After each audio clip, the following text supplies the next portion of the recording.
Bismillahirrahmanirrahim. Alhamdulillahi Rabbil Alamin. Wassalatu wassalamu ala ashrafil anbiya'i wal mursalin Sayyidina wa habibina wa qurrati a'yunina Muhammadin sadiqil amin wa ala alihi wa sahbihi ajma'in. Allahumma lakal hamdu syukra wa lakal mannu fadla wa anta rabbuna haqqan wa nahnu 'abiduka liqa wa anta lam tazid dhalika ahla ya muyassir kulli 'asir yassir 'alaina kulli 'asir wa taysirul 'asir 'alaika yasir. Asbahna 'ala fitratil Islam wa 'ala kalimatil ikhlas wa 'ala dini nabiyyina Muhammadin sallallahu alaihi wasallam wa ala millati abina Ibrahim hanifan musliman wa ma kana minal musyrikin. Allahumma bika asbahna wa bika amsayna wa bika nahya wa bika namut wa alayka natawakkal wa ilayka al-masir. Amma ba'd, hadirin hadirat yang dirahmati oleh Allah Subhanahu wa taala. Assalamualaikum warahmatullahi wabarakatuh.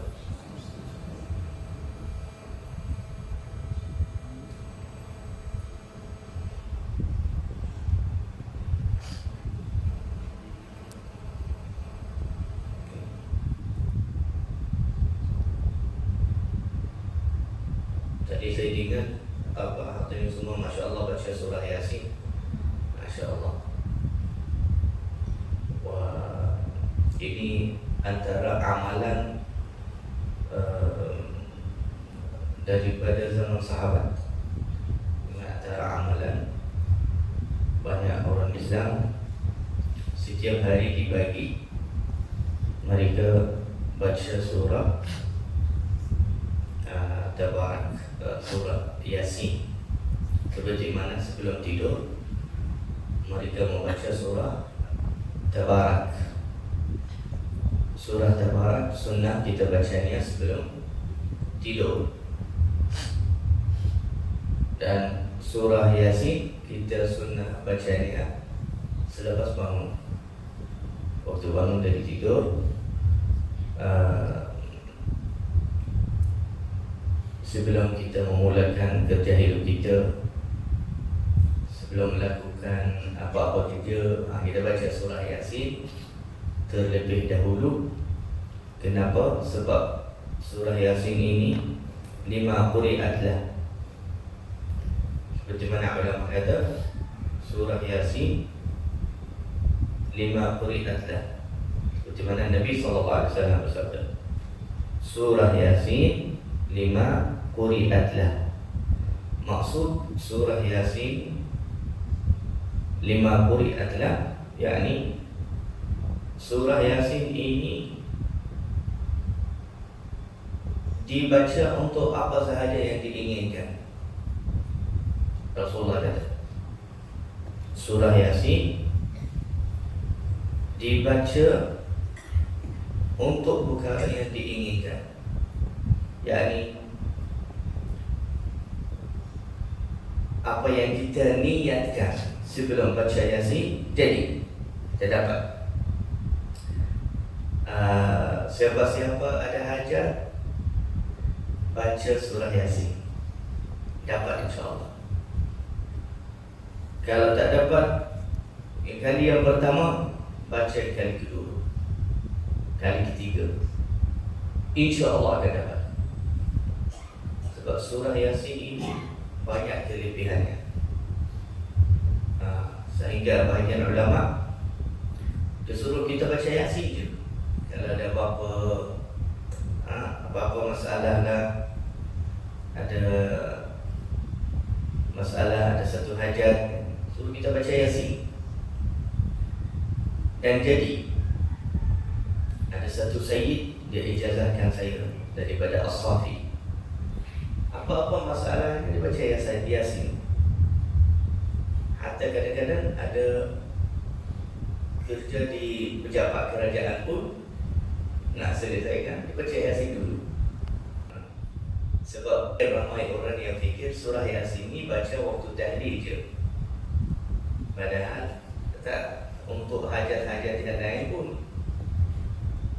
Maka Sayyid Allah yarham Sayyid Khalid As-Safi rahimahullah, orang tua tapi orang yang penuh dengan berkat, Masya Allah.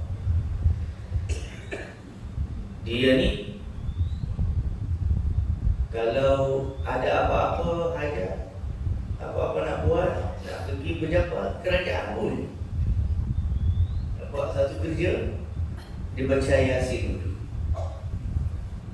Dan dia kata tak pernah, alhamdulillah sampai sekarang, ada apa-apa kesukaran atau kesusahan dalam urusan. Kenapa?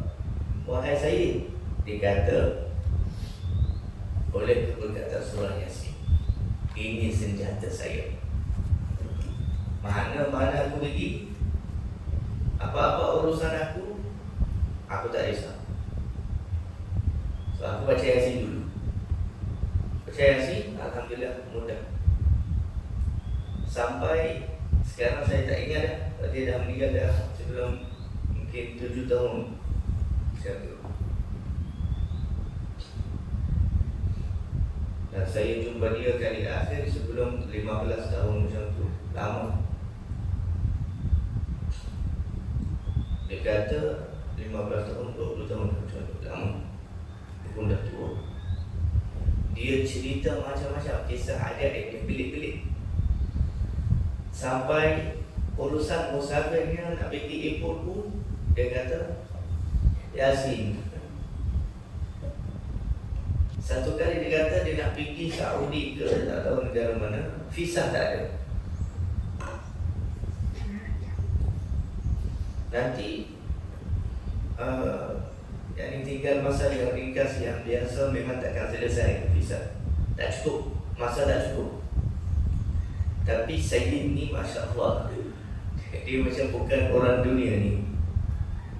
Dia tak kisah dengan masa cukup tak cukup, undang-undang cakap apa, undang-undang dunia lah. Undang-undang dunia kata masa ni tak cukup, dia tak ambil berat sangat. Dia kata tak apa, kita cuba, kita baca Yasin. Itu ayat dia. Kita cuba, kita baca Yasin. Tapi subhanallah, kadang-kadang benda yang memang susah. Memang anak dia pun macam cakap, ayah tak ada jadi ni, ini tak boleh. Dia kata tak apa, bismillah, kita cuba, kita baca Yasin. Jadi subhanallah, semua terkejut. Lepas tu anak dia dah tak lawan dia dah, malas. Sebab jadi macam-macam yang pelik-pelik, perkara yang mereka anggapnya mustahil jadi. Subhanallah, oleh keberkatan surah Yasin. Dan alhamdulillah As-Sayyid Khalid As-Safi rahimahullah, dia telah memberikan kepada saya ijazah khas untuk mengamalkan ini. Dia ijazahkan saya ijazah khas, disuruh sebelum keluar dari rumah untuk satu urusan di kerajaan atau di mana-mana, baca surah Yasin baru keluar. Baca surah Yasin baru mulakan kerja tu. Jadi saya ijazahkan kamu semua. Kata qabiltul ijazah, aku menerima ijazah. InsyaAllah antum, kamu semua selepas ni ada apa-apa urusan surah Yasin, cuba surah Yasin, cuba baca Yasin. Kita cuba usaha dan kita baca Yasin. Ya baca Yasin saja. Itu salah. Baca Yasin baring tidur je, tak buat kerja, tak jadi apa-apa tu. Tak boleh. Cuba, lepas tu baca Yasin. Jadi surah Yasin ini bukan sahaja dibaca waktu tahlil arwah untuk kematian, tetapi dia banyak faedahnya. Dan faedahnya tu bergantung dengan niat kita. Kita ni nak apa? Itu je. Nak apa? Baca Yasin tu untuk niat dia. Juga surah Yasin ini dibaca untuk menghilangkan kesedihan dan menarik kebahagiaan dan ketenangan dalam satu hari, setiap hari. Al-Imam Al-Qurtubi dalam tafsirnya dikata Rasulullah SAW bersabda, kata Rasulullah bersabda, tidak ada seseorang yang membaca surah Yasin di pagi hari, macam kita alhamdulillah, macam hari kita sekarang, kita baca Yasin di pagi lepas subuh, melainkan Allah akan penuhkan hatinya pada hari itu dengan kegembiraan, kebahagiaan. Harinya tu akan lalu dengan insya-Allah best, gembira, bahagia. Tak ada sedih, insya-Allah, tak ada kesukaran. Sebab dia membukakan harinya dengan surah Yasin. Wa Yasinu lima quri'at lah. Dan Ustaz Ishaq tadi dia bagi tahu di sini pun Masya Allah ada membaca Al-Wardul Latif. Masya Allah, Al-Wardul Latif dikumpul oleh Al-Imam Al-Haddad, sebenarnya daripada hadis Rasulullah dan Sunnah. Al-Wardul Latif bermula dengan Qul huwallahu ahad dan Al-Mu'awwadatain, iaitu Qul a'udzu birabbil falaq wa Qul a'udzu birabbin nas. Dan ini terlebih dahulu Quran, dan kelebihannya kita semua tahu. Al-Qul huwallahu ahad itu baca satu kali macam pahala bacaan 1/3 Al-Quran. Allahu Akbar. Dan Wardul Latif suruh kita baca 3 kali, seolah-olah kita baca Al-Quran semua. Di pagi ini kita baca Allah 3 kali, macam kita baca Al-Quran.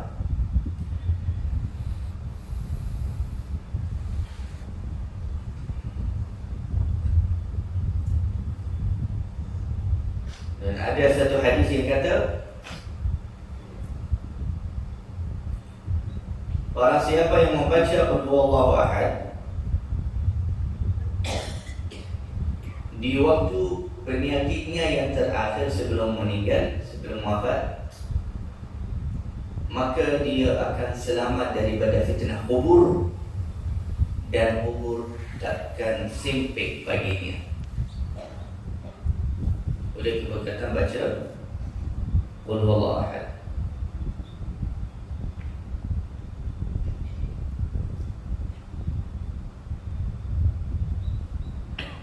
La ilaha illallah.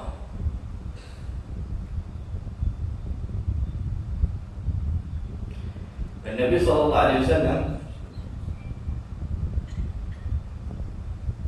keluar dengan satu sahabat yang bernama Abdullah bin Khubayb. Dia kata, kita keluar bersama Nabi di malam yang hujan lebat dan gelap.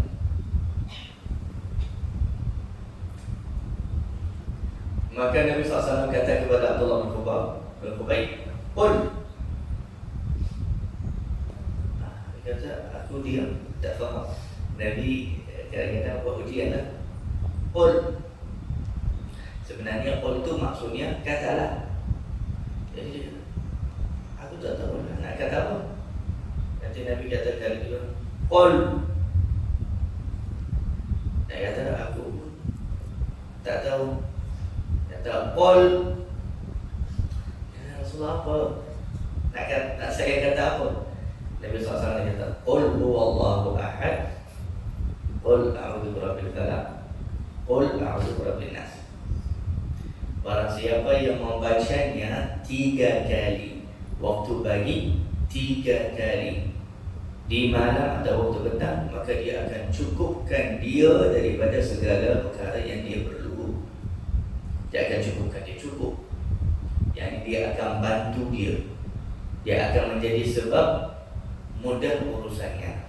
Dan Nabi SAW kata tidak ada ruqyah yang lebih kuat daripada qul a'udzu birabbil falaq, qul a'udzu birabbin nas. Ini ruqyah yang paling kuat. Sebab itu kita kena ajar anak kita dan kita kena bacanya setiap hari.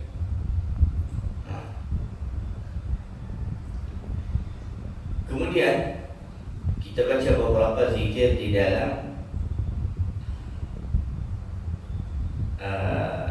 Al-Wurdul Latif.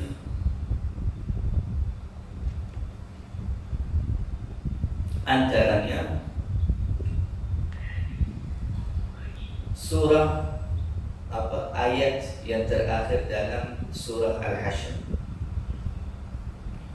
3 ayat yang hujung suratul Hasyr, yaitu law anzalna hadzal qur'ana ala jabalin. Ayat ini banyak kelebihannya. Antara kelebihannya, Nabi SAW bersabda dalam hadis yang riwayat Imam Tirmidzi, barang siapa membaca di pagi 3 kali a'udzu billahi minasyaitonir rajim dan hujung suratul Hasyr, yaitu law anzalna hadzal qur'an sampai habis, maka Allah akan wakilkan kepada dia 70,000 malaikat. Allah, 70,000 malaikat membaca selawat, yang dibaca doa untuk dia sampai malam. 70 malaikat kerja mereka baca doa untuk dia sampai malam. Dan sekiranya dia meninggal pada hari tersebut yang dia dah baca lau anzalna, maka dia mati dalam keadaan syahid. Maknanya ahli syurga. Dan barang siapa membacanya di malam atau di petang, yakni sebelum maghrib ke selepas maghrib, maka dia akan mendapatkan kelebihan yang sama. Allah akan wakilkan baginya 70,000 malaikat, bukan 70 saja, 70,000 malaikat baca selawat, baca doa atas dia sampai pagi. Sebab tu manusia semalam yang semua tidur tu tak sama keadaan mereka. Tak sama. Ada orang tidur dan amalannya tidur sekali. Dia tak ada apa-apa pahala jalan atau amalan. Tapi subhanallah, ada bahagian hamba Allah dia tidur sekali dengan orang yang sebelah dia. Mungkin bilik sebelah dia atau katil sebelah. Tapi yang ni tidur, pahalanya jalan. Yang tu tidur, tak ada apa-apa jalan baginya. Kenapa? Sebab ini dia baca law anzalna hadzal qur'ana 'ala jabalin la ra'aitahu khashi'an mutasaddian min khashyatillah wa tilkal amthalu nadribuha lin-nasi la'allahum yatafakkarun. Sampai hujung 3 ayat terakhir dalam surah Al-Hasyr. Maka dia tidur dan ada badannya, baginya ada 70,000 malaikat baca selawat. Ya Allah, ampunkan dosanya. Ya Allah, merahmatinya. Ya Allah, ampunkanlah dosanya. Ya Allah, merahmatinya. Sampai bila? Sampai pagi. Dia perlu ke kena berdiri, kena bangun? Ya tak perlu. Pergi tidur dia, tidur rehat. Dia rehat dia. Dia tidur atas katilnya, tapi Allah sibukkan 70,000 malaikat baca selawat untuk dia. Hebat tak? Luar biasa.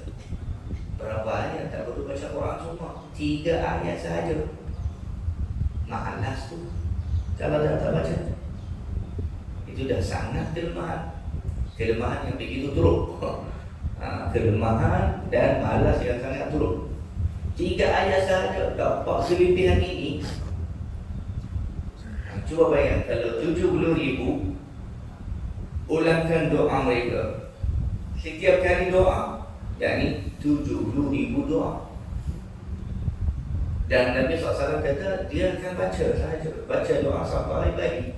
Jadi setiap kali baca 70,000 doa, 70,000 doa, 70,000 doa, doa malaikat mustajab. Sebab itu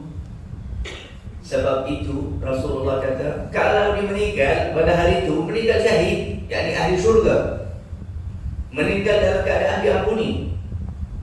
Kenapa?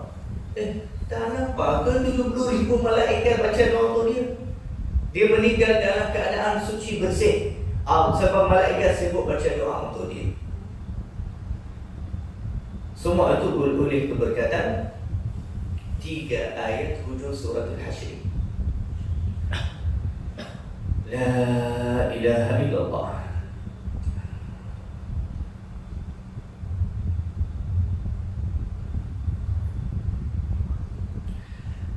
Ada riwayat lain, riwayat Ibnu Mardawai, dikata Allah akan baginya 70 malaikat. Yang hadis ini dia kata 70 malaikat.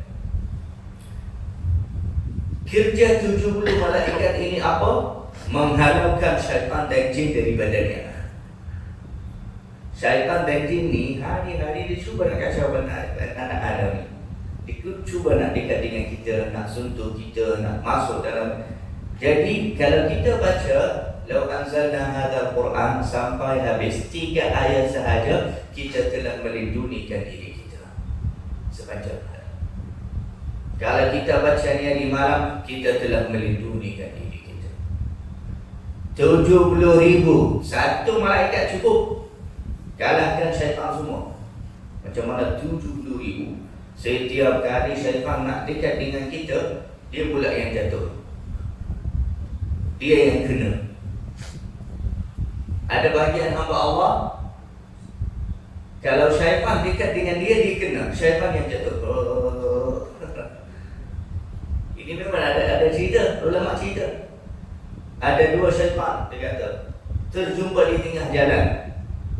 Satu syaitan yang terjatuh di tengah jalan, macam manusia yang kena makhluk halus. Macam manusia kalau kena jin, tahu? Dia jatuh macam tu, jeritlah.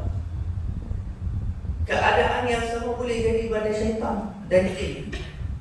Daripada siapa? Siapa yang akan dia kena apa? Dia kena manusia yang bercahaya. Kita nak jadi manusia tu, manusia yang kuat cahaya dia, sampai dia kena. Kena dengan apa? Tak perlu kita tahu atau pandang kepada. Kalau jin lalu atau syaitan lalu dapat manusia itu, jatuh pingsan kerana terbakar turun dengan cahaya manusia itu. Sebab tu barang siapa baca surah 3 ayat Al-Hashr yang terakhir dalam surah Al-Hashr, Allah akan hantar baginya 70 malaikat menghalaukan syaitan dan jin dari badannya. Jika dibaca dibagi, malaikat akan buat itu sampai malam. Jika dia baca di malam, malaikat akan buat itu sampai pagi. Macam mana jin dan syaitan boleh dekat dengan dia? Memang tak boleh. Inilah ruqyah. Kenapa kita tunggu kena jin dulu baru nak ruqyah?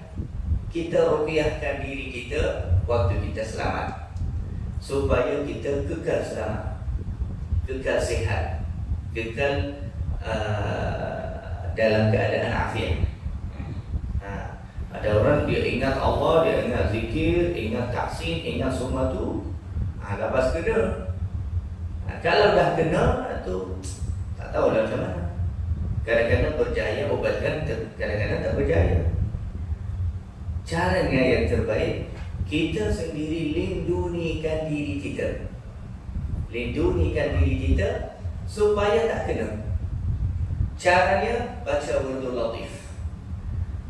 Ini baru 2-3 zikir saja yang kita kongsikan hadisnya.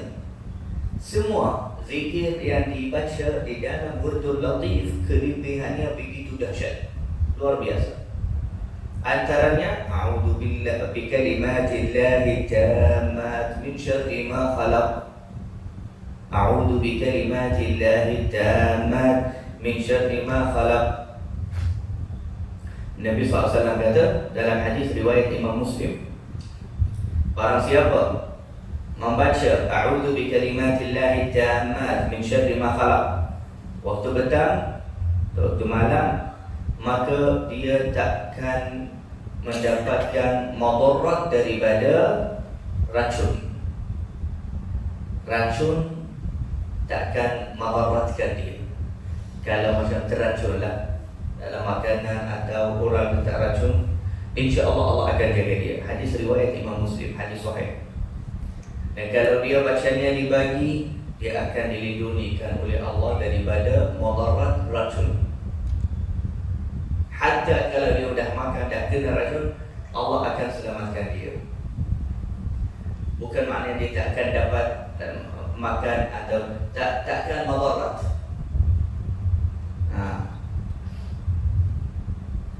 Al-humma ini sum, dia kata sum, Nabi SAW kata sum itu yakni racun. Sebab kita pun hari-hari makan, kita tak tahu lah makanan tu ada apa. Jadi baca a'udzu bikalimatillahi tammat 3 kali setiap hari dibagi, setiap hari di malam, supaya yang tadi itu kita lindungikan diri kita dari syaitan dan jin. Yang ini kita lindungikan diri kita daripada makanan yang beracun. Dan alangkah banyak sekarang makanan yang banyak racun. Peracunan selalu kena peracunan makanan masuk hospital sakit. Ini mungkin tak baca lah a'udzu bikalimatillahi tammat. Jadi kena baca a'udzu bikalimatillahi tammat min syarri ma khalaq. Ada seorang lelaki juga, dia datang kepada Rasulullah, dia kata, ya Rasulullah, semalam ada binatang yang macam ular digigit saya. Nabi SAW cakap sama dia, sesungguhnya kalau kamu semalam baca a'udzu bikalimatillahi tammati min syarri ma khalaq, dia takkan madaratkan kamu, tapi kamu tak baca. Jadi orang yang kena itu, yang kena ni, sebenarnya orang yang kena peracunan makanan, orang yang kena jin, orang yang kena masalah tu, orang yang kena musibah, orang sebenarnya atau sebabnya tidak menghidupkan zikir dan doa yang diajar oleh Nabi SAW setiap pagi dan setiap malam. Ini kesempurnaan. Barang siapa setiap hari baca zikir dan doa yang diajar oleh Nabi dibagi dan di malam, maka dia akan dilindungi oleh Allah daripada segala keburukan, daripada segala musibah dan masalah, sampai hidupnya tenang sahaja. Alhamdulillah, hidupnya selamat, hidupnya tak ada masalah, insya-Allah. Sebab dia hubungan dia kuat dengan Allah, selalu baca zikir, selalu baca doa. A'udzu bikalimatillahi tammat juga, dia juga berlindungan sementara, untuk sementara. Contohnya, ada orang bermusafir, diturun di hotel, dia ambil hotel atau ambil satu homestay, dia nak duduk di sana 1 malam ke 2 malam, atau nak duduk setengah hari, berapa je. Tiba-tiba dia rasa risau, dia rasa takut, dia ragu-ragu. Apa ubatnya, macam mana dia nak selamatkan diri dia? Nabi SAW bersabda, semua Rasulullah dah ajar dah. Kita ni yang tak istiqamah, kita yang tak amalkan. Rasulullah kata di dalam hadis,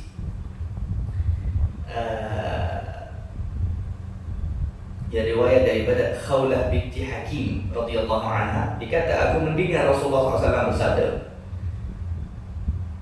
Barang siapa yang turun di satu tempat nak tinggal sementara, macam satu hari, satu malam, hendaklah dia membaca a'udzu bikalimatillahi tammat min syarri ma khalaq. A'udzu bikalimatillahi tammat min syarri ma khalaq. Kenapa ya Rasulullah? Apa faedahnya? Nabi SAW kata, dia takkan dapat madarat daripada tempat itu sampai dia pindah, sampai dia keluar. Kita kadang-kadang kita tak tahu lah, kita datang tinggal di bilik hotel, kita tak tahu siapa yang tinggal sebelum kita. Hotel tu pun tak tahu mereka baca zikir ke tak. Hotel pun kadang-kadang ada hantu. Ada hantu lah, ada itulah, ada ini. Atau kadang-kadang homestay yang dekat kampung tu, atau orang pergi dia lah di sungai atau di hutan sebagainya lah. Saya ambil homestay itu dekat-dekat dengan hutan. Dekat-dekat dengan hutan, kita tak tahu ada apa bawah katil. Tiba-tiba kadang-kadang ada ular lah, ada itulah. Mana ada orang kalau masuk bilik nak tinggal, dia cek semua. Jadi kita macam serah diri kita macam tu, tanpa perlindungan. Cara ringkas, cara senang, cara yang terbaik, setiap kali kita masuk hotel, masuk homestay, atau turun di kawasan reha di mana-mana, sementara lah nak duduk sebentar, kita baca a'udzu bikalimatillahi tammat min syarri ma khalaq.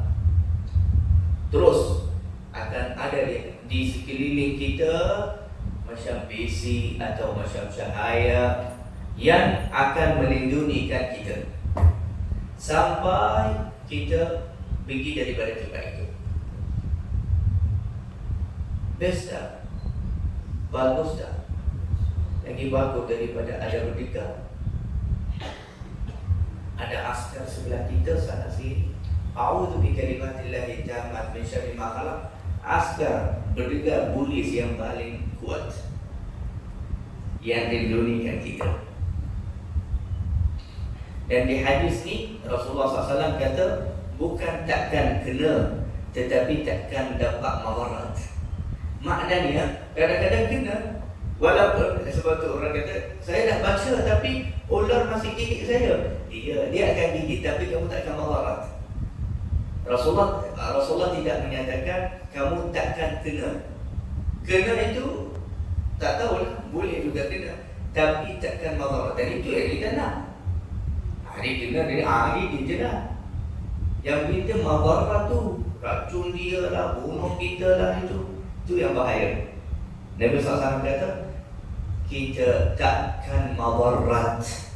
Jin tak boleh madaratkan kita, syaitan tak boleh madarat kita, binatang juga takkan madarat kita, manusia takkan madarat kita.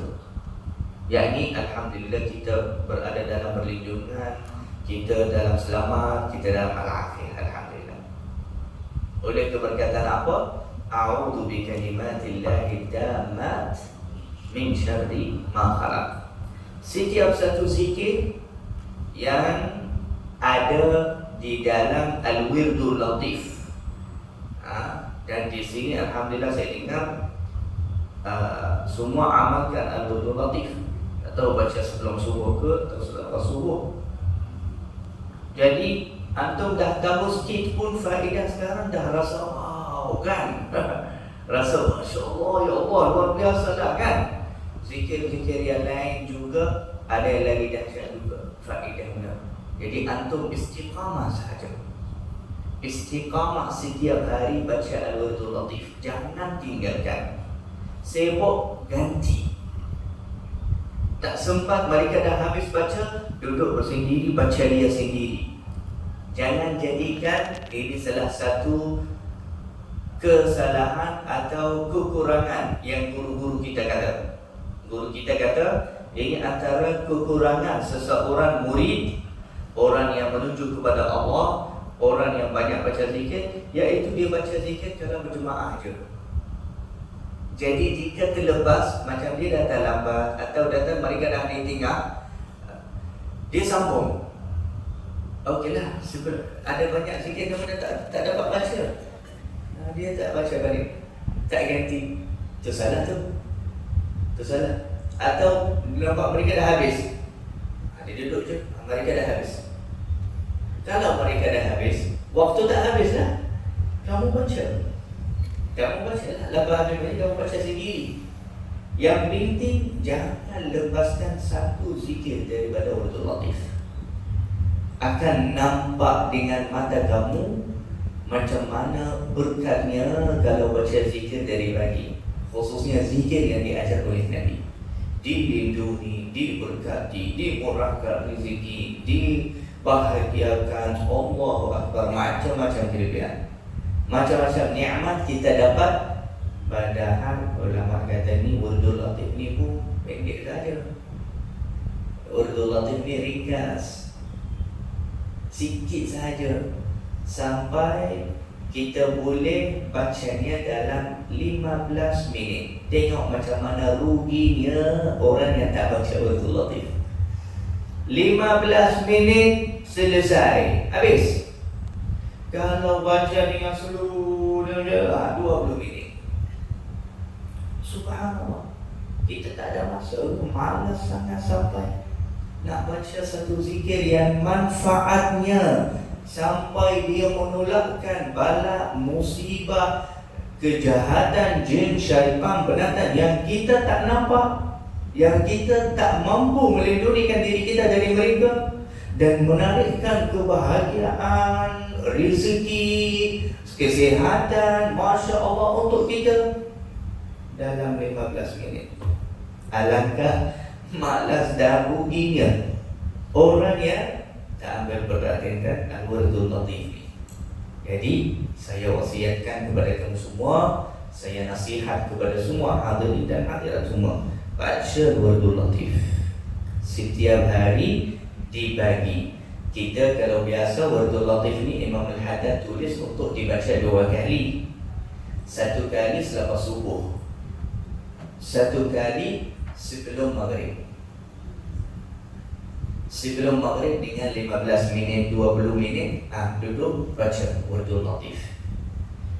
Tak kisah, dia bukan semestinya sebelum maghrib, selepas maghrib pun boleh. Tak sempat ada majlis, ada kuliah, lepas Isya baca. Jangan tinggalkan, jangan tidur tak baca wurdul latif.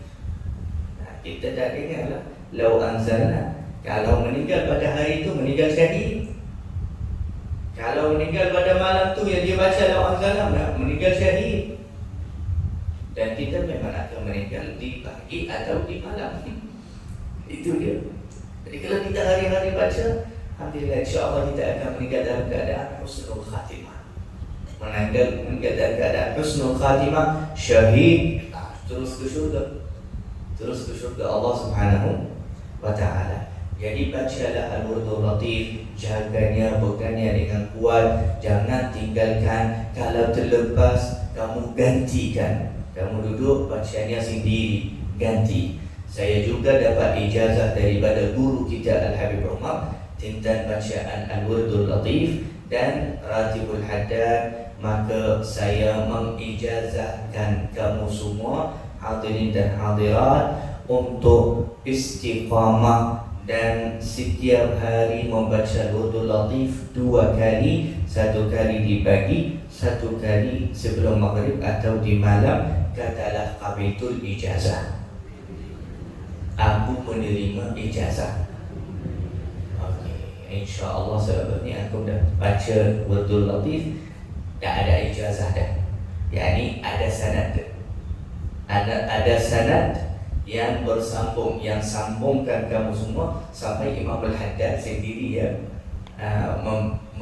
menulis atau mengumpulkan zikir itu. Dan daripada Imam Al-Haddad sampai Rasulullah dengan sanadnya, melalui sanadnya. Moga-moga insya-Allah kita dirahmati oleh Allah, diberkati oleh Allah, dijauhi daripada segala takdir yang buruk, daripada segala musibah dan masalah dan bala, dan daripada gangguan jin, syaitan, binatang sebagainya. Moga-moga Allah Subhanahu wa taala lindungikan kita daripada segala perkara yang buruk, perkara yang tidak baik. Dan semoga Allah Subhanahu wa taala bahagiakan kita, syahayakan hati kita, gembirakan kita, dan penuhkan hidup kita dengan kebahagiaan. Dan semoga Allah Subhanahu wa taala murahkan rezeki kita, senangkan rezeki kita, dan jauhkan asbab-asbab yang sempitkan rezeki atau menyedihkan kita daripada kita. Amin ya rabbal alamin. Sallallahu alaihi wasallam Muhammad wa ala alihi wa sahbihi ajma'in. Walhamdulillahi rabbil alamin.